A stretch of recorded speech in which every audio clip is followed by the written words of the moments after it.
Hello, today we will guide you through how to load Workspace in ThinkorSwim. A workspace is simply the collection of panels, charts, watch lists, and tools laid out on your screen. Loading one lets you switch quickly to a ready-made layout without rebuilding it from scratch. Start by opening the ThinkorSwim platform and signing in as you normally would. Give the platform a moment to initialize. You'll know it's ready when your charts and watch lists populate and the top navigation is responsive. Next, move your attention to the upper right corner of the platform. You'll see the Setup menu there. It may appear as the word Setup, or alongside a small gear icon, depending on your display settings. This is the main menu for layouts and platform preferences, so it's the right place to manage your workspace. Click Setup to open the dropdown. In this menu, you'll notice items related to workspaces, such as options to save or delete them, and display preferences. These entries help you organize what you already have and keep your layouts tidy.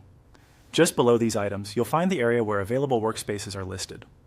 From that list, select the sample workspace to load. This sample is a pre-configured layout that's great for exploring how ThinkorSwim arranges charts, watch lists, and gadgets.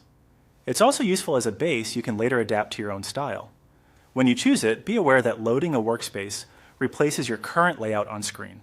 If you rely on your existing setup, make a mental note that the save options live in this same menu so you can preserve your layout when you're ready.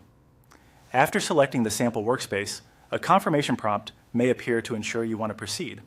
Click OK. The platform may pause briefly while it applies the new layout. When it finishes, you'll see the panels update to match the sample's arrangement. Charts should align into their predefined grid, watch lists will appear in their designated panel, and any additional gadgets will slot into place. Take a quick look around to confirm everything loaded correctly.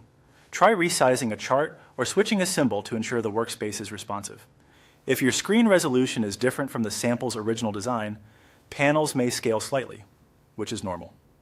That's it. You open ThinkorSwim, found the Setup menu in the top right, clicked it to reveal workspace options, selected the sample workspace from the list, and confirmed by clicking OK. You're now ready to use the loaded layout as is or make adjustments so it fits your trading routine.